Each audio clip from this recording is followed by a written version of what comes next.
Buenos días a todos y bienvenidos a un nuevo video de Buscando Empleo para Ingenieros de Calidad. Recuerden, nuevo año, nuevo yo. El día de hoy, 7 de enero de 2026, les mostramos una vacante que se acaba de publicar para un ingeniero de calidad nivel 2. Si bien puede que ustedes no se encuentren en la región de Tijuana, Baja California, México, vamos a explicar un poco de qué se solicita en esta vacante para que ustedes mejor visualicen cualquier potencial vacante que vean para su área laboral. En la sección de inferior podemos ver la lista de responsabilidades del rol. La primera pregunta que queremos responder es si este ingeniero de calidad es para piso de producción, que sería un rol que normalmente llamamos sustaining o sostenimiento, o si este rol va a ser para sistemas de calidad, donde nos enfocamos más a auditorías. Si yo reviso la descripción, aquí al principio me dice, desarrolla, modifica y aplica estándares de calidad y protocolos para el procesamiento de materiales y los transforma en un producto terminado o en un subensamble parcialmente terminado. Esto me da a entender que esta posición se va a encargar de sustaining, es decir, sostener una línea de producción ya existente. No está diciéndome que va a haber un MPI o que se va a implementar un producto completamente nuevo. Si bien pueden haber mejoras a la línea o tal vez viene uno o dos productos nuevos que van a entrar a este proceso, este es un ingeniero de calidad que sostiene un proceso ya existente. Siguiente requisito. Colaborar con el equipo de ingeniería y manufactura para asegurar que los estándares de calidad estén en un lugar. Ahora, como es una línea ya existente, normalmente vamos a tener un estándar de calidad. Este estándar de calidad puede tener diferentes nombres o diferentes acrónimos según la compañía, pero en general va a ser un documento que me va a decir las características con las que el producto tiene que cumplir, que las llamaríamos CTQs, Critical to Quality, y posteriormente la especificación. Tal vez me dice rayaduras, dimensiones, y luego me dice cuánto es el límite permitido, que sería mi spec. Adicional a esto me dirá mi plan de muestreo, cuántas muestras voy a tomar y cuántos defectos están permitidos dentro de ese muestreo. Un estándar de calidad común es el plan de muestreo C igual a 0. Ahora, aquí podemos poner una discusión sobre qué es un estándar, qué es una regulación. En general, estándares de calidad los interpretamos como las mejores prácticas solicitadas por estándares internacionales, donde si no se cumplen no necesariamente hay una penalización legal. Sin embargo, si estuviéramos hablando de una regulación, aquí sí estamos hablando de leyes. Entonces, en el caso de una regulación, nosotros tenemos que cumplir completamente con ella, o en caso de que no cumplamos con ella, vamos a recibir una sanción potencialmente legal. Ahora, siguiente requisito. Desarrolla e implementa métodos y procedimientos para la inspección, prueba y evaluación con precisión de los productos y el equipo de prueba. Esto es muy común cuando estamos hablando acerca de inspecciones de tipo pasa-falla. Si yo estoy como ingeniero de una línea existente y yo quiero asegurarme que los productos estén saliendo bien, ¿cómo garantizo que el sistema de medición que estoy usando sea el correcto? Aquí entra un término que llamamos MSA, análisis del sistema de medición. En un MSA yo ejecuto un Gauge R&R, que es un estudio de repetibilidad y reproducibilidad, o puedo ejecutar un estudio de tipo capa test para aquellas características que son de tipo atributo. Esto es básico para cualquier entrevista. Si yo estoy aplicando esta vacante, ahí me van a decir, ¿tienes experiencia validando equipos de medición o validando pruebas funcionales? Y la expectativa es que yo diga, sí, tengo experiencia, he ejecutado 2, 3 Gauge R&Rs a un sistema de visión. El sistema de visión se dedicaba a tomar una dimensión que era un diámetro de una pieza. Queríamos demostrar que este equipo fuera repetible y reproducible a una tolerancia de un 20% máximo de la dimensión final. Entonces, si yo doy esa respuesta, es más convincente que decir, ah, sí, se acabó, ¿no? O decir, ah, no, nunca lo he hecho, ¿no? O también puedo decir, no me ha tocado formalmente ejecutar un Gauge R&R, pero he participado en múltiples estudios de análisis de sistemas de medición que se han ejecutado en mis líneas de producción, donde utilizábamos calipers, reglas, verniers, o utilizamos un OGP Flash, un Mitutoyo Apex, un Mitutoyo Elf, etc. O también tenemos los famosos Cayennes, ¿no?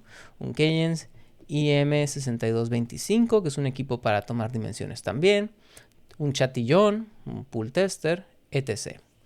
Para mayores detalles sobre cómo correr MSAs, por favor revisen nuestros otros cursos.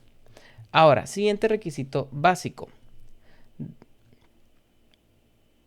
Desarrolla y especifica inspecciones y mecanismos de inspección a los equipos, asegura que la calidad y las pruebas se estén ejecutando, hace estudios estadísticos para revisar el costo y determinar la responsabilidad de los productos o materiales que no cumplen con los estándares de especificación. Por ejemplo, si yo estoy inspeccionando una línea de producción, vamos a crear aquí unos datos completamente aleatorios, ¿va? Vamos a decir que se tomaron 30 muestras y de estas 30 muestras, la dimensión, supongamos que está la dimensión 1, debe de estar entre 30 a 38. Entonces, si me dice el equipo, oye, la dimensión tiene que estar de 30 a 38, tomaste 30 muestras, ¿cuál es la expectativa de defectos que esperamos de este producto? Bueno, la expectativa es que el ingeniero de calidad sea capaz de ejecutar un estudio de capacidad. Lo primero que haríamos es confirmar que estos datos sean normales. Entonces yo ejecutaría un estudio de normalidad primero. Confirmo que en efecto estos datos son normales, siguen esta línea roja, tienen un valor P superior a 0.05 y posteriormente ejecuto un estudio de capacidad de proceso. Yo me voy aquí a normal, ejecuto mi estudio y coloco mis especificaciones superiores e inferiores. Entonces, ¿está bien este proceso o está mal este proceso? La expectativa es que un ingeniero de calidad 2 sea capaz de decirme que este proceso está muy amplio comparado con la especificación inferior y la superior. Número 2, este proceso no está centrado, está más pegado al lado derecho que al lado izquierdo. Y aunque estuviera centrado, su capacidad general no cumpliría con un criterio mínimo de 1.33 o de 1.66, etc. Si yo dejo correr este proceso así como está, la expectativa es que en 1.000.000 de piezas manufacturadas termine con alrededor de 6.000 defectos generales. Ahora, si estos 6.000 defectos es aceptable o no aceptable, dependerá de qué tan crítica es esta dimensión en comparación con la funcionalidad del producto. Si esto es una pieza que no va a afectar la función del producto, bueno, entonces podríamos decir que es de bajo riesgo. Pero si es una pieza que va a afectar la funcionalidad del producto, se utiliza en un tubo que entra en la tráquea y no va a permitir a la persona respirar, en ese caso sí tenemos un problema muy grande. Entonces, como ingeniero de calidad nivel 2, ya no somos practicantes, se esperaría que seamos capaces de explicar esto al equipo gerencial y cuáles son los riesgos pertinentes. Siguiente elemento. Asegura que las acciones correctivas cumplan con los requisitos de reliability. Reliability concierne a que el proceso va a ser fidedigno y que la documentación cumpla con nuestros requisitos. Entonces, si yo tengo un proceso y este proceso se le abrió una no conformidad porque están saliendo defectos y solicito que se hagan acciones correctivas y después de las acciones correctivas tomo un muestreo y ya no me sale el defecto, ¿cómo demuestro yo que es estadísticamente significativa esta mejora y que realmente solucionamos el problema?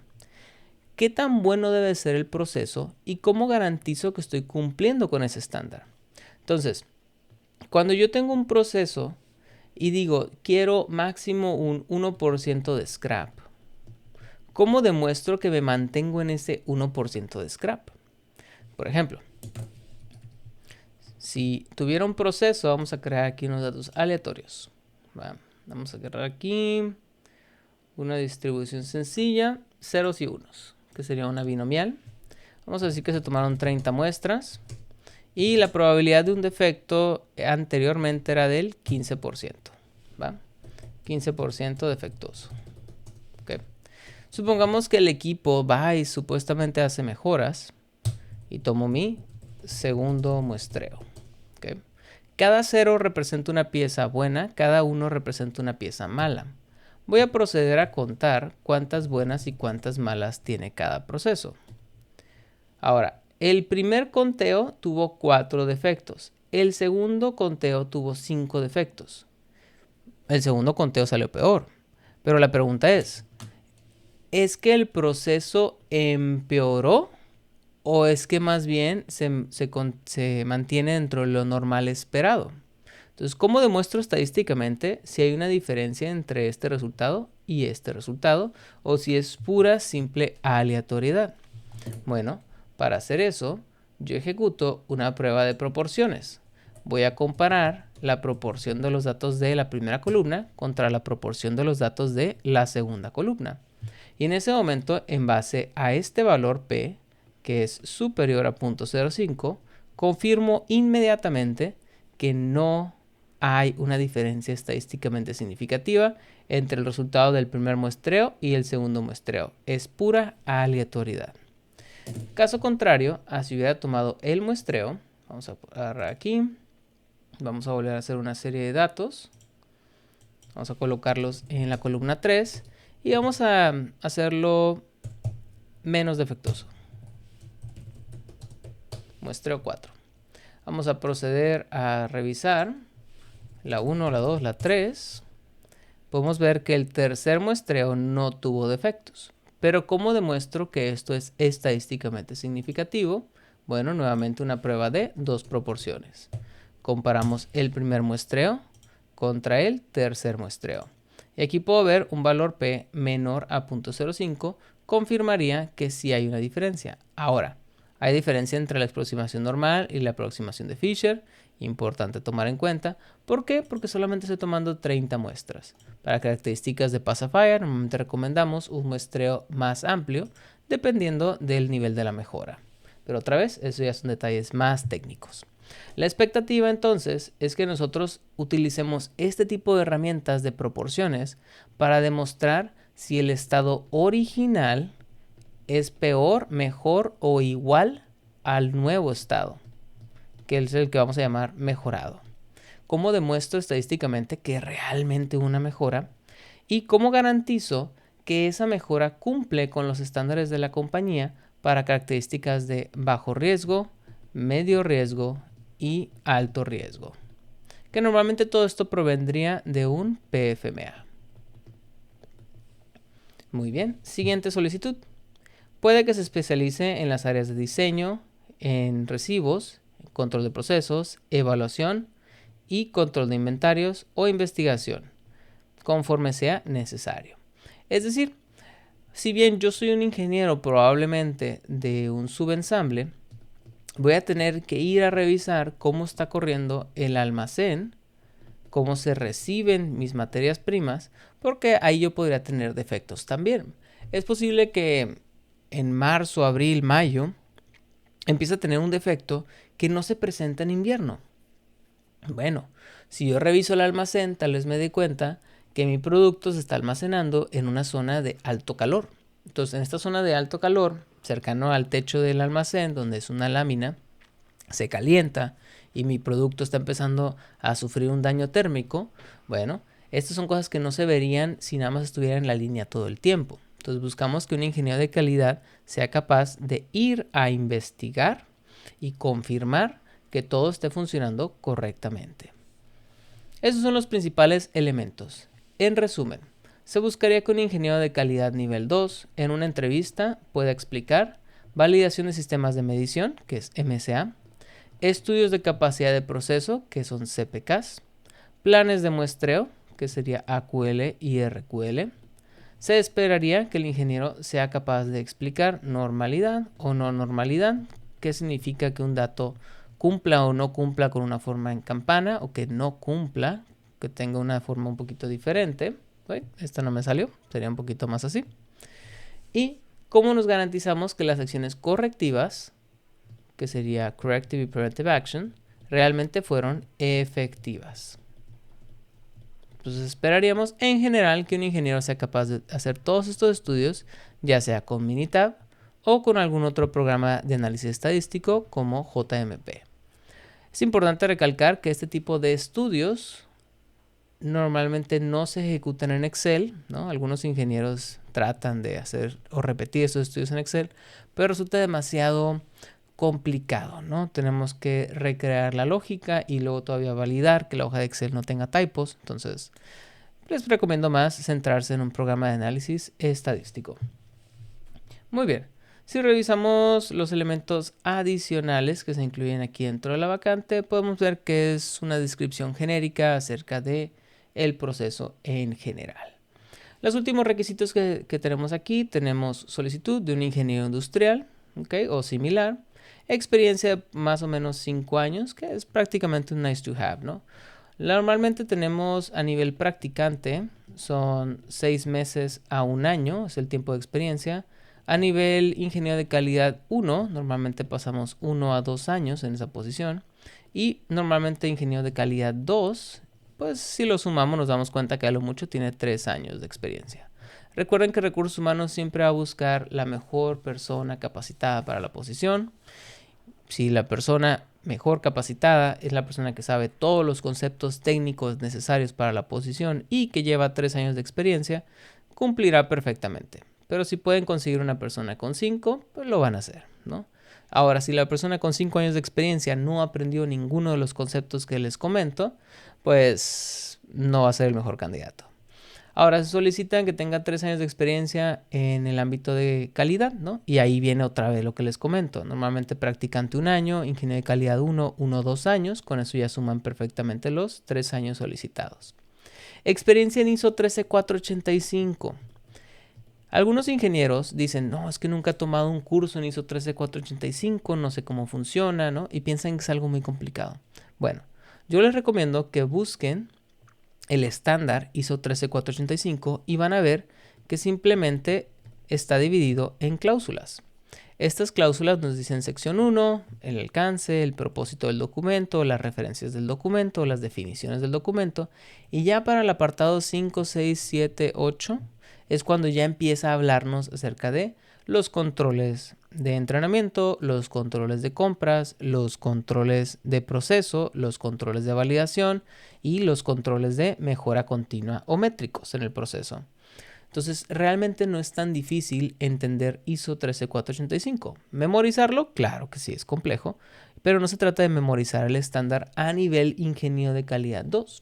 Si ustedes estuvieran aplicando una posición senior, sí esperaría tal vez un poquito más de memoria de qué dice exactamente el estándar o qué número de cláusula referir cuando ustedes estén buscando cierta información. Ahora, el análisis de causa raíz y otras herramientas de solución de problemas. Aquí entramos a RCA. Las herramientas de análisis de causa raíz no son complicadas por diseño. Como ingenieros podemos crear sistemas muy complejos, pero la mejor práctica es utilizar herramientas que todos puedan entender. Entonces, las herramientas principales de RCA suenan muy sencillas. Es el 5 whys o 5 porqués. Yo simplemente me estoy preguntando ¿por qué pasó esto? ¿Y por qué no nos dimos cuenta? ¿Y por qué? ¿Y por qué? ¿Y por qué? ¿No? Normalmente 5 o 6 veces que analicemos hacia abajo nos daremos cuenta cuál es el principal problema.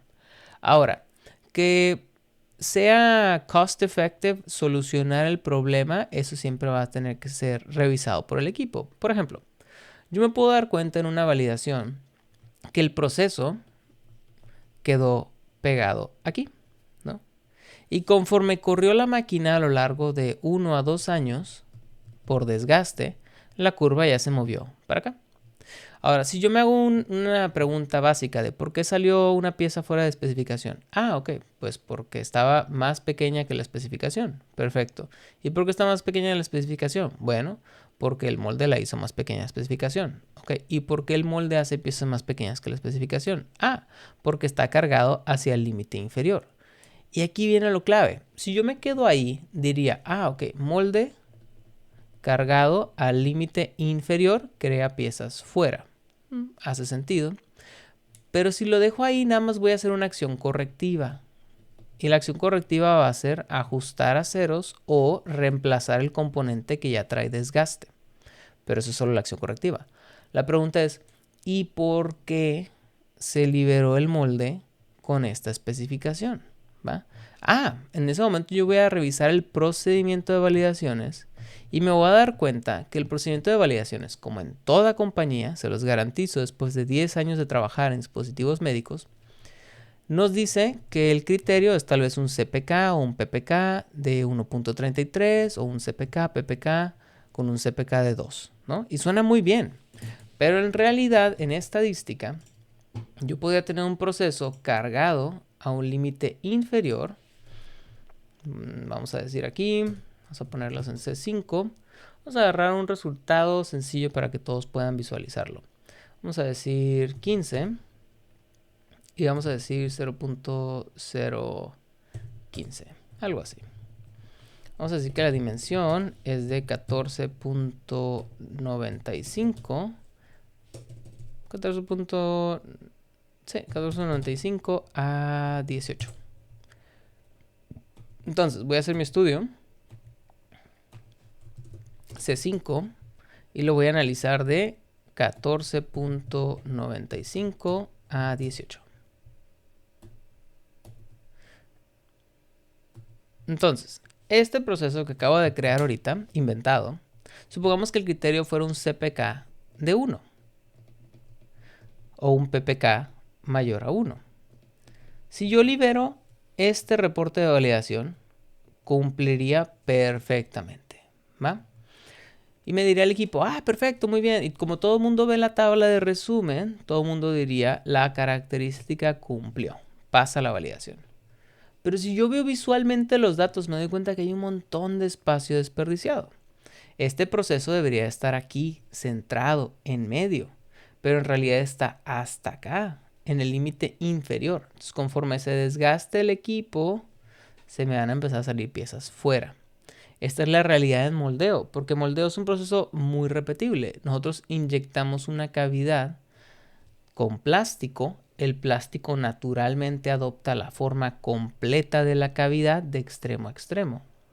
Entonces la pieza va a ser muy repetible. Terminamos con curvas muy delgadas. Lo que se debería hacer es tener reglas adicionales. Ese es el quinto por qué, ¿no? ¿Por qué liberamos validación así? Bueno, porque el requisito es solamente 1.10. En ese momento me doy cuenta que al yo solo tener un solo requisito para decidir si paso o no la validación, estoy expuesto a cargar las curvas hacia arriba o hacia abajo. Idealmente tendría una regla donde se solicitaría que la media del proceso esté cercana a un objetivo. El objetivo siendo el valor de nominal, que sería la mitad. En este caso la mitad es alrededor de 16.5. Tendría que hacer exactamente la división, pero más o menos por ese rango. Entonces, 16.5 más o menos tal vez 20% de la tolerancia sería lo más que permitiríamos que la cúspide de esta curva se moviera hacia arriba o hacia abajo. Eso para garantizar que el proceso realmente sea centrado. Si no, si yo solo me centro en PPKs y CPKs, pues el proceso se puede ir a un extremo u otro extremo y nosotros ni en cuenta. ¿Okay? Nos regresamos aquí a las solicitudes. Validaciones y cambios de ingeniería básico.